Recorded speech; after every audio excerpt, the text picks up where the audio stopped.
कि 2017 में जो प्लॉट यमुना एक्सप्रेसवे पे 15,000 पर स्क्वायर मीटर पर धक्के खा रहा था, वो आज लगभग 6 गुना बढ़ के 80-90 हजार पर स्क्वायर मीटर पे पहुंच गया है। अब जो लोग इस बहती गंगा में नहाना चूक गए थे, जिंदगी एक मौका लेकर फिर आई है। एक ऐसी चौथी फोर्स है which is quietly reshaping the future, which will have a healthy mix of affordable, premium and ultra luxury housing. Godrej, Hiranandani, L&T, Adani, Wadhwa जैसे बड़े बड़े नाम वाले बिल्डर्स 200, 300, 600 एकड़ तक के दाव खेल रहे हैं। एक अच्छा खासा लग्जरी 2 BHK 1.25 करोड़ रुपए में निपट जाता है।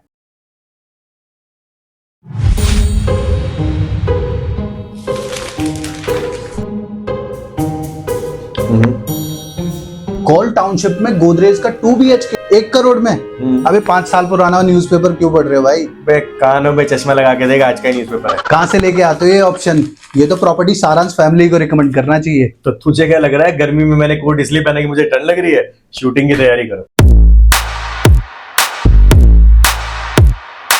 आज के टाइम में there are 3 names or let's say 3 regions which are literally dominating every real estate conversations happening across India. Do you know which 3?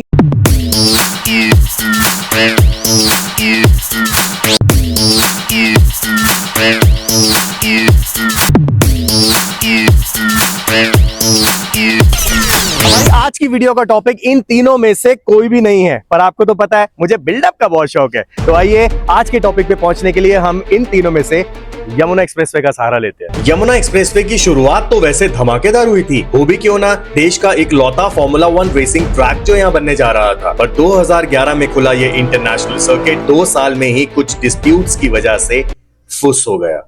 2017 में यमुना एक्सप्रेसवे एक बार फिर सुर्खियों में आया जब गवर्नमेंट ऑफ इंडिया ने यहाँ जेवर में एशिया का सबसे बड़ा एयरपोर्ट अनाउंस किया। अब हुआ यूं कि 2013 की वही नेगेटिविटी लिए कुछ लोग घूम रहे थे, hence they avoided putting their money here. But बहुत से लोगों ने इसे एक विजन, एक अपॉर्चुनिटी की तरह देखा और रियल एस्टेट में चीजें उठानी शुरू कर दी। अब मंजर यूं है कि 2017 में जो प्लॉट यमुना एक्सप्रेसवे पे 15,000 पर स्क्वायर मीटर पर धक्के खा रहा था, वो आज लगभग 6 गुना बढ़ के 80-90 हजार पर स्क्वायर मीटर पे पहुंच गया है। 500 मीटर के प्लॉट ने 75 लाख से 4.5 करोड़ रुपए पहुंच के कुछ लोगों की जिंदगियां बदल दी। अब जो लोग इस बहती गंगा में नहाना चूक गए थे, जिंदगी एक मौका लेकर फिर आई है। यमुना एक्सप्रेसवे, धुलेरा, न्यू गोवा के अलावा एक ऐसी चौथी फोर्स है which is quietly reshaping the future. It is not just a real estate development or a city expansion, it is revolutionizing India. Welcome to the world of Mumbai 3.0. In the heart of Maharashtra, where old money meets modern ambition, a futuristic vision is quietly unfolding. A city within a city, crafted not just in concrete and glass, but in vision and velocity. अब आप लोग सोच रहे होंगे क्या है ये 3.0, पर आप किसी भी पिक्चर का सीधा थर्ड पार्ट देखोगे तो रिलेट नहीं कर पाओगे। तो इसीलिए पहले 2 वर्जन्स को समझने के लिए अपन चलते हैं Mumbai. For centuries, the city we know as Mumbai was called Bombay. The name Bombay was given by the Portuguese when they colonized the city in the 16th century. However, in early 90s, many locals felt that the colonial name Bombay did not reflect the city's Marathi roots. Hence, using the combination of the local Hindu goddess Mumba Devi and Ai, which means mother in Marathi, in 1995, Bombay became Mumbai. Mumbai is considered as the backbone of India's economy, hence the city is often referred as the financial capital of India. Mumbai proudly serves as the headquarters for major banks, India's primary stock exchanges, the Bollywood film industry, and several key sectors across the country. All good so far?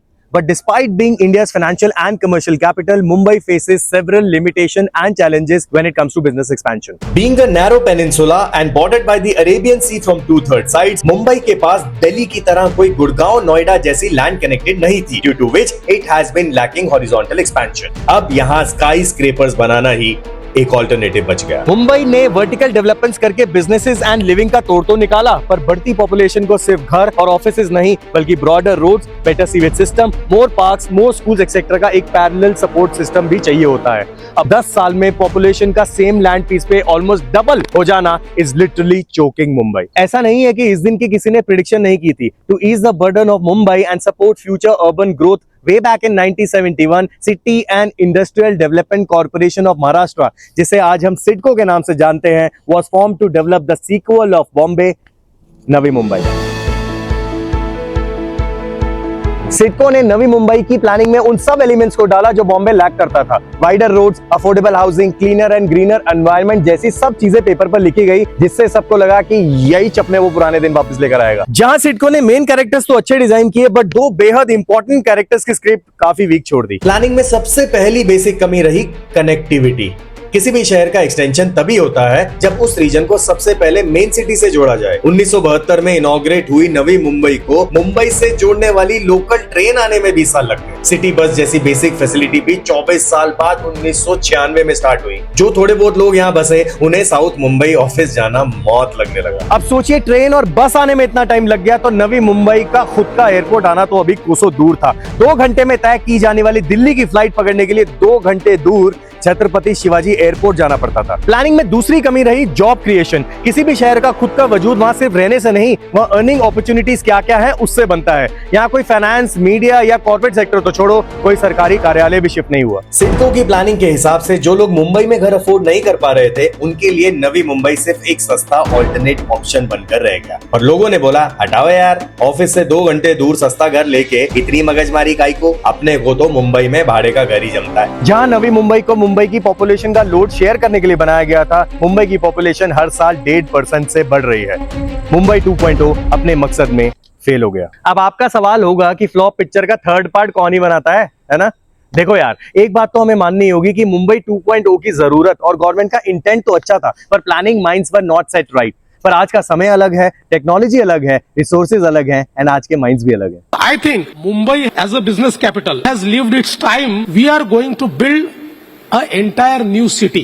This city will be 3 times bigger than Mumbai. Mumbai 3.0 के masterminds ने इस बार कहानी उल्टी शुरू करी है। इस बार पहले लोगों को नहीं, इन सब चीजों को पहले पहुंचाया गया है।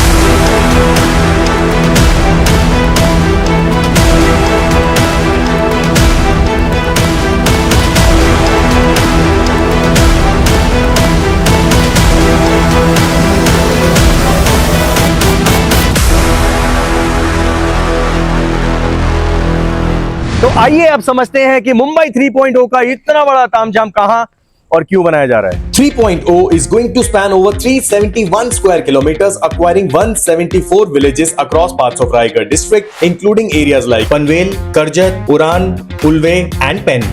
3.0 is basically the extension of Navi Mumbai, which will have a healthy mix of affordable, premium and ultra luxury housing. जहां हर रेनी सीजन में मुंबई का गला घुट जाता है, मुंबई 3.0 में world class sewage and public waste management system बनाया जा रहा है। जहां नवी मुंबई पे रेनाउड प्राइवेट डेवलपर्स का आज तक नाम मात्र इंटरेस्ट देखने को मिला था, 3.0 के पनवेल रीजन में प्राइवेट डेवलपर्स 200, 300, 600 एकड़ तक के दांव खेल रहे हैं। गोदरेज, हीरानंदानी, L&T, अडानी, वाधवा जैसे बड़े बड़े नाम वाले बिल्डर्स यहाँ टाउनशिप के तर्क पे घर के साथ साथ hospitals, schools, commercials, sports facilities के साथ एक जबरदस्त इकोसिस्टम तैयार कर रहे हैं। In addition to Mumbai 3.0 vicinity, these housing options are also being preferred by people who work in South Mumbai. जय हो महाराज अटल सेतु, आपकी वजह से अब these townships are just 1 hour away from South Mumbai. जहां साउथ मुंबई में एक घर 3.5-4 करोड़ रुपए में आता है, पनवेल की टाउनशिप में एक अच्छा खासा लग्जरी 2 BHK एक मच बेटर लाइफस्टाइल के साथ 1.25 करोड़ रुपए में निपट जाता है। जिस बजट में फिलहाल यहाँ अपार्टमेंट्स के प्राइसेस मिल रहे हैं, उस पे लोग लेफ्ट, राइट एंड सेंटर यहाँ खरीदारी कर रहे हैं। उन्हें पता है कि इन टाउनशिप्स की टारगेट ऑडियंस सिर्फ साउथ मुंबई में काम करने वाले नहीं, बल्कि आने वाले टाइम में मुंबई 3.0 को सेल्फ सस्टेन सिटी बनाने वाला एक मैसिव प्रोजेक्ट भी है। Navi Mumbai airport influence notified area, Naina. Naina का विजन है महाराष्ट्र, रादर इंडिया को एक नया इकोनॉमिक पावर हाउस बनाना। This region is set to become the core data centre hub, accommodating 65% of the total country's data. सिर्फ इतना ही नहीं, यहाँ logistics, IT, manufacturing, tourism, education, health, agro and other diversified sectors की planning जिस जबरदस्त तरीके से की गई है, उससे आने वाले टाइम में इतनी जॉब अपॉर्चुनिटीज पैदा होंगी कि आज आप सोच भी नहीं सकते। लैंड एक्विजिशन का काम तेजी से चल रहा है, जो 2025 एंड तक कंप्लीट हो जाएगा और अगले 5 सालों में आप 3.0 का पहला फेज डिलीवर होते भी देख पाएंगे। मुंबई के पास मुंबई से ज्यादा मॉडर्न एंड अपग्रेडेड शहर will finally decongest Mumbai and help in supporting a balanced regional development. मैं सारांश सेठ, एक रियल एस्टेट एडवाइजर, आपको एक स्ट्रॉन्ग एंड हेवी रिकमेंडेशन देता हूं कि आप अपने रियल एस्टेट इन्वेस्टमेंट पोर्टफोलियो को थोड़ा सा इंप्रोवाइज कीजिए। पिछली वीडियो में मैंने आपको Pune as an alternate option बताया था, आज पनवेल पे मेरी कन्विक्शन बहुत सॉलिड है। आने वाले 7 से 10 सालों में आप सोच भी नहीं सकते कि पनवेल की रफ्तार कितनी और कहां जाकर रुकेगी। It is a must real estate purchase. Just to reiterate, we educate, we recommend, and we also sell real estates. We have our base in Noida, Mumbai, and Goa. So do not hesitate if you have the slightest interest in buying a property. We shall navigate your journey. तो मिलते हैं अगली videos में भीड़ से हटकर कुछ ऐसे ही रियल एस्टेट अपॉर्चुनिटीज के साथ। तब तक के लिए कृपया काइजी गिया। जय हिंद।